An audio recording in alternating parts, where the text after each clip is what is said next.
Okay, welcome back once again, and we'll be in the second session in line with the same coordination and response. Like I say, I'll be covering the nervous system. So the second part, or rather the second half of the objectives, relate to the human eye, which is a very important topic, whether you study for the exam or to know about the structure of the eye and the function of the eye, because this is one of those sensory organs which everybody should focus and take good care of it. So you should know the structure of the human eye very well. People talk about nowadays, people talk about the megapixels. That's why I just put a 576 megapixel camera. So far we have about 64, let's say 120, the latest ones, but you already have in possession of a 576 megapixel camera. So which means no matter what technology that comes in next few years, it cannot match your eye. And that's the precision that we have inside your body. And we also have the stereoscopic vision. What does that mean is, even though you look at an object with your left eye and the right eye, they actually look, the object looks as if it was in the middle. But if you close your left eye or the right eye, and you just do it simultaneously, you will see the object moving slightly left or the right, because you don't see the object in the same angle. Your right eye sees in a different angle, the left eye sees in a different angle, but at the end, when your brain sees the image, it comes right in the center. And this is one of those characteristic feature, adaptive characteristic feature for the organism that can hunt. For example, tiger, lion, all the cat family, and even including humans, we got the stereoscopic vision. For example, if you take a rabbit, it doesn't have a stereoscopic vision. You have seen the eyes, one on the right side, the other one is on the left side. They don't have the vision like we have it. So we're not going into that detail, but just to show you where exactly your eyes are located. You have two eyes and they are located inside your skull, and this area of the skull known as the orbit. And the eye is held by four different muscles here called rectus muscles, and the rectus muscles help your eye to move in whichever the direction that you want. If you want to move up or down, even the sides, lateral ones. So that's the use of these rectus muscles. And whatever you see here is just about 25% of the eye is visible, meaning that the rest of the 75% of the eye is actually embedded inside this orbit. And it's a protective mechanism again, because it's a so fragile organ, therefore it needs a protection. So the orbit in your skull gives the protection. So here's the front part of the eye, which has got quite a lot of details here. So let's talk about the first one here. That's the tear glands. The tear glands, they produce the tears, and people often think that tear glands only comes out when you cry or when you're upset. That's not true. All the time the tear glands actually they cause a kind of smear. And who causes a smear is the eyelid. The eyelid actually wipes the tear glands all the time. What is exactly the use of having tear glands wiped all the time? Because it has got an enzyme called lysozyme. The lysozyme enzyme covers the whole eye all the time. This enzyme, it kills the bacteria that try to enter into your eye. And of course, when you cry a lot, when you are upset, this is an expression. When the tear glands come out of your tear glands, and the excess tear glands go through this drain here, it's the lacrimal duct. So the lacrimal duct, like it's mentioned here, drains tear fluid into the nasal cavity.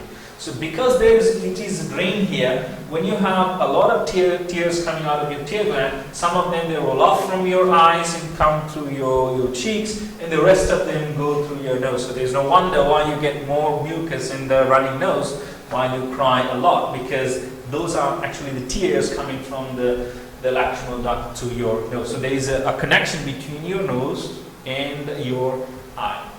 Okay, so this is the most important part of the eye, is knowing the structure of eye. All the parts here, labeled here, they have got the function, and they are very, very, very important. So let's go through one by one.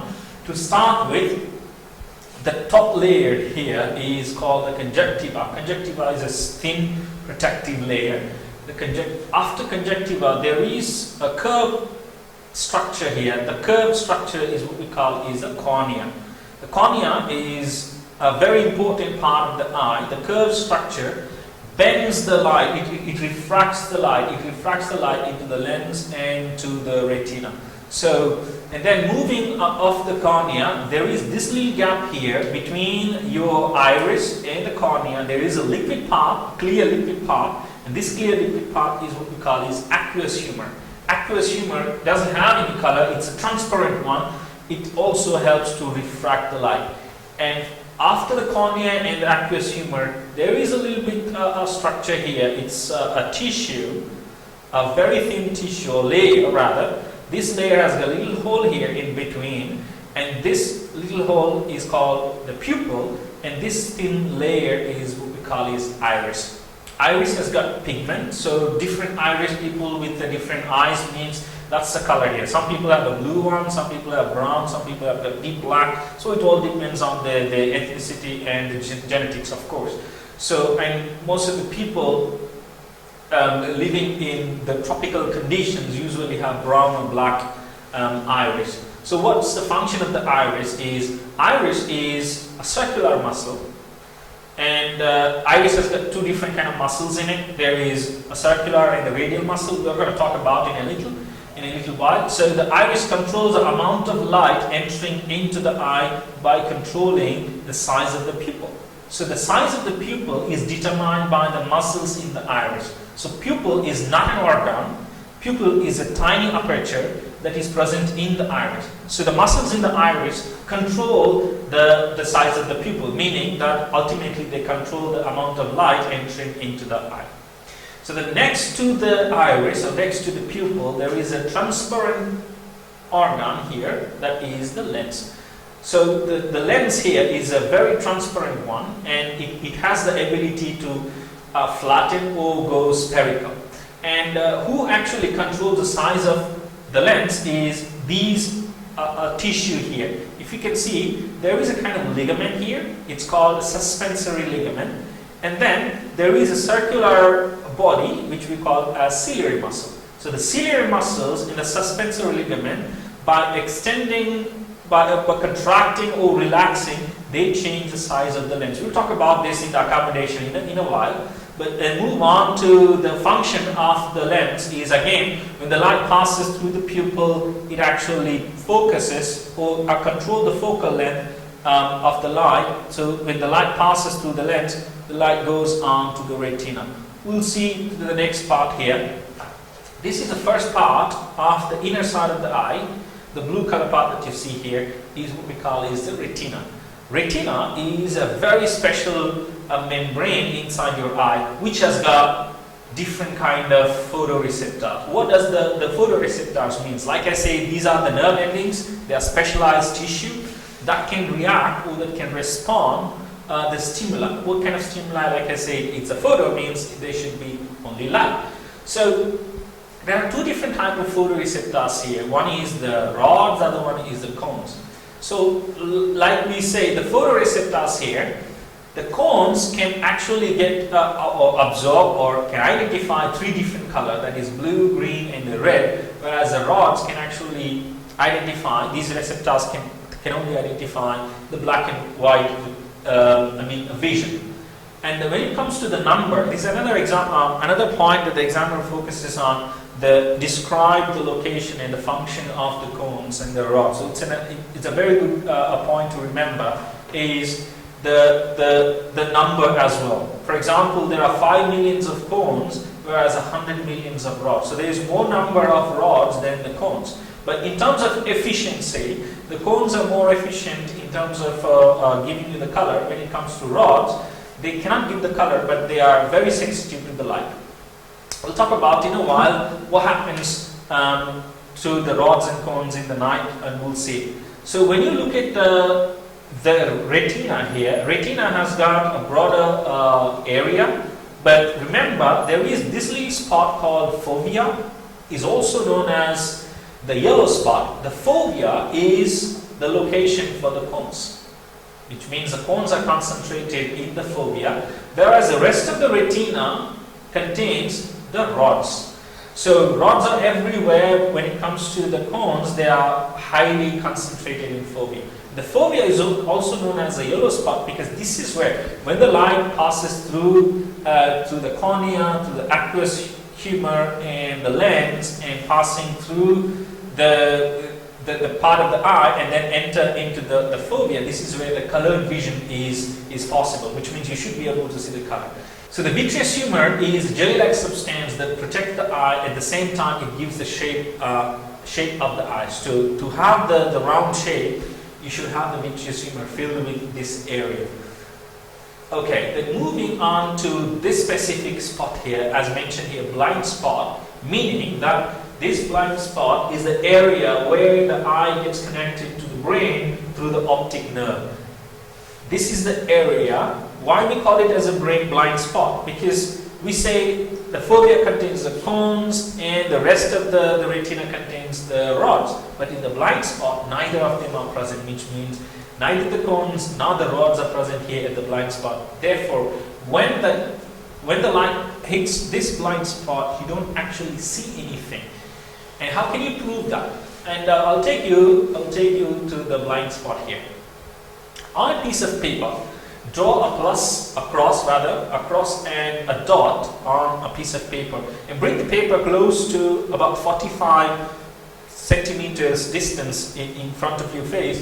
And then, while doing so, either cross or the dot, you just close one of your eyes.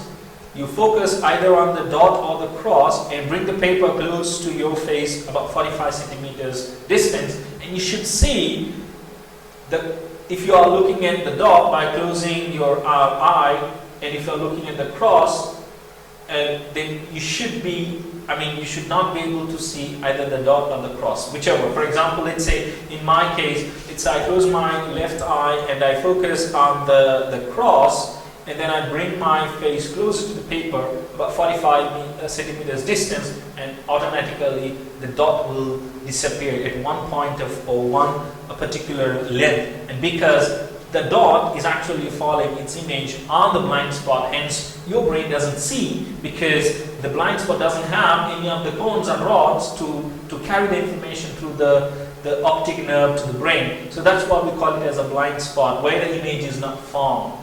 So why the image is not formed? The reason is it doesn't have the cones or the rods.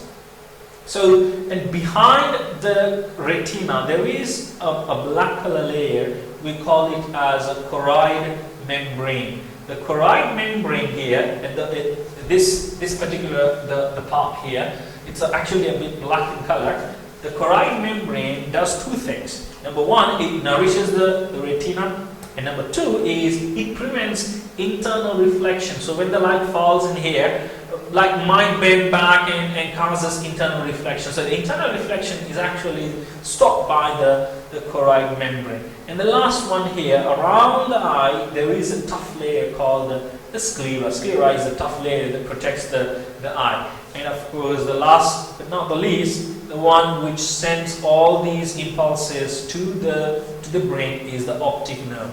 So by now you should know all of these names and the functions by heart. So what is their function and what is the importance in the eye are very important. And we'll come back to the ciliary body and suspensory ligaments when we talk about accommodation. For now, we'll move on to the antagonism here. It's a concept of antagonism. To know the antagonism, we need to know the pupil reflex. What is a pupil reflex? If you go back and think of it, we talked about reflex action. Reflex action is a sudden coordinated action to a specific stimulus, or coordinated response to a specific stimulus. So what happens in the reflex action? Let me play a video for you. In the reflex action, what happens here? When you look at a bright light, what happens now? Your iris muscles, they contract, letting the pupil small, so that little amount of light passes through it. But again, you go into the dim light or the night, what happens now? The iris muscles, they relax here and let the pupil become big, so that the maximum amount of light can be passed into your eye. So what is antagonistic muscle and what is pupil reflex, the relationship between, we're going to see it here. Like I said, this is iris. The iris has got two different types of muscles. As you see here, there are circular muscles and there are radial muscles. So let me take you to the definition, and again I'll come back here to the pupil reflex. Antagonism is a concept. Antagonism is two muscles working in opposition, meaning when one set of muscles contract, the other set of muscles, they relax. So how is it done? Let's have a look at here. When there is bright light, when they say bright light, maybe it is a dim light, or maybe like I just come in front of the projector, that's really bright light focusing into my eye. So what happens now? The iris has got, like I said, two muscles here. The circular muscles, when you are in the bright light, the circular muscles, they contract. And the radial muscles, in order to let the circular muscle contract, the radial muscles, they relax. So when the radial muscles relax, the circular muscles contract. Hence, what happens to the pupil? Pupil becomes smaller in size. So what is the purpose of making the pupil smaller? Right now, for example, I'm standing right in front of the projector. So it means there is a bright light focusing into my eyes. Because this bright light is not good for my eyes, it's an involuntary action which I cannot control. Therefore, the muscles inside the iris, they control the pupil, the size of the pupil through which the light enters into the eye. Therefore, the pupil becomes smaller and letting a smaller amount of light go into the eye to protect the eye. So like I said, reflex actions, they protect your body from the further damage. So like we discussed here, the circular muscles, when they are contracted, the radial muscles, they relax and the pupil becomes constricted or becomes smaller, and during the bright light condition. Let me take you to the dim light condition. The opposite happens now. Like we said, antagonism. When one muscle contracts, the other muscle relaxes. So here, just the opposite. You have again, like I said, two different types of muscles, the circular muscles and the radial muscles. Alright, so during the low light, your eye needs more light, means as much as light possible to get into your eye, therefore you can see things clearly.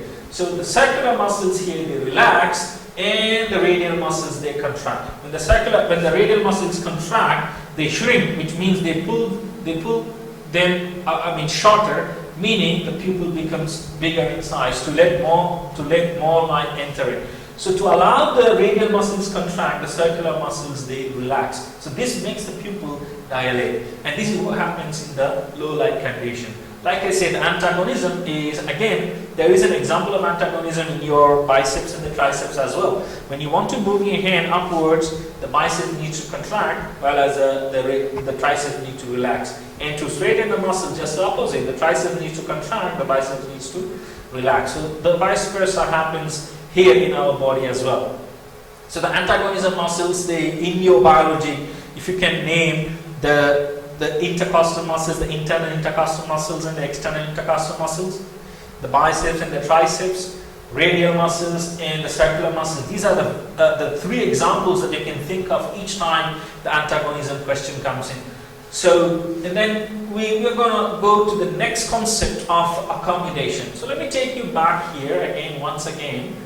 So, okay, so we talked about the iris and how the iris actually controls, which means how it controls the size of the pupil. Now we're going to talk about the lens, how the lens is going to control the type of light entering in. How does the lens changes its shape in order to accommodate the light that is passing into your eye and accommodate the amount of light and the type of light or the direction of the light to make us or to give us a clear picture. So to go there, let me take you, okay, and that's one.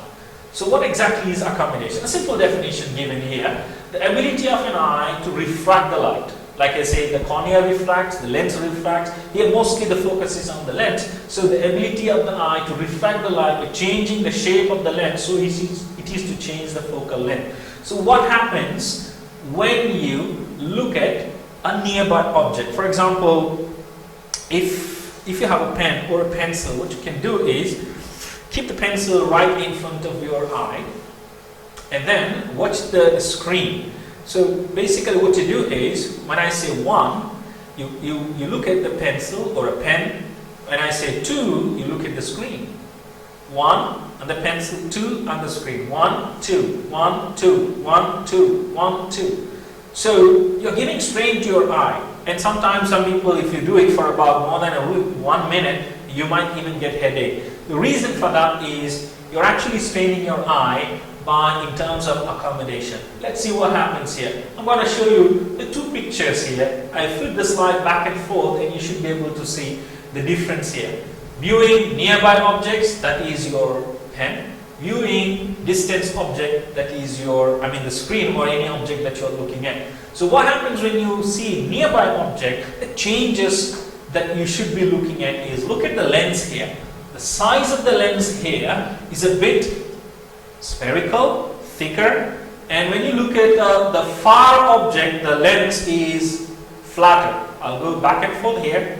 This is a fatter, which is round in shape, and this is a bit flat and it's a bit extension. So this is what happens to the lens viewing distant object in terms of length. And look at the light. Look at the light. The light, the way that the light enters it, the way that the light is refracted using the same shape here or by your lens.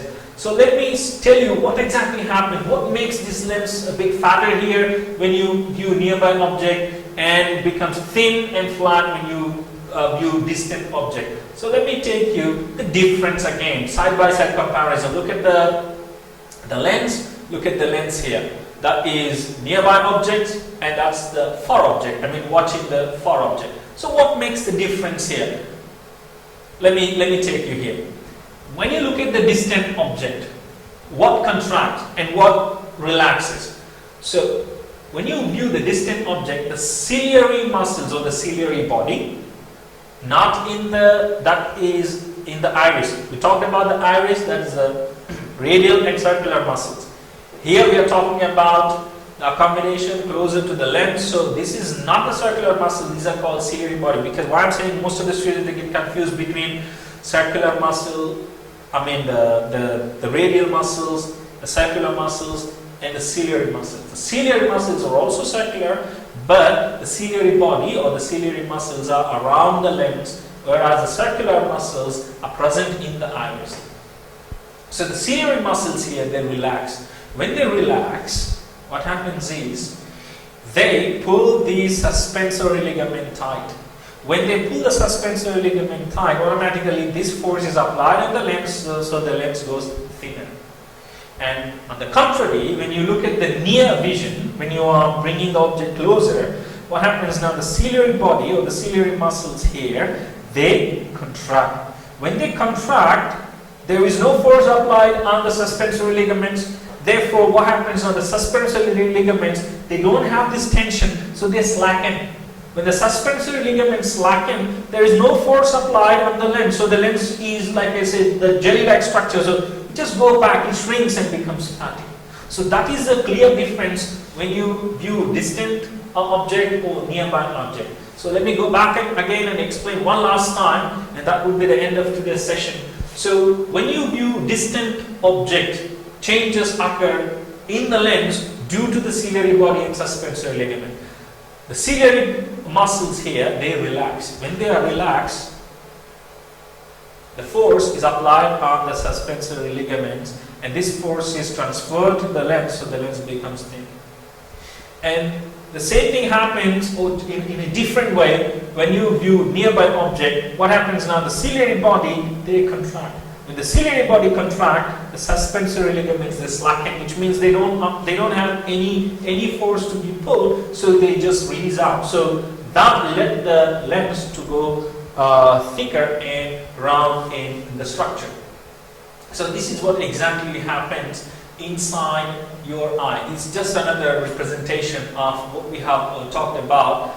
And if you can closely observe the front part of the lens here, the lens is actually pulled, it is stretched, which means with the help of the suspensory ligaments and the ciliary body, the lens is stretched a bit. And when it comes to viewing nearby object, the lens gets a round shape, and look at the structure of the ciliary body here. I'm sorry, the suspensory ligaments here. They got slackened here. And most of the time, examiner will show you this picture and ask you if you can identify whether this particular part of the lens, whether it is viewing a nearby object or a far object. So the code here, the clue here to remember is, if the suspensory ligaments are slackened, then you must be looking at a nearby object. If the suspensory ligaments are tight and pulled, you are viewing a distant object. At the end of the lesson, you should be mastered over this word list that is listed down here, because I put all the words together.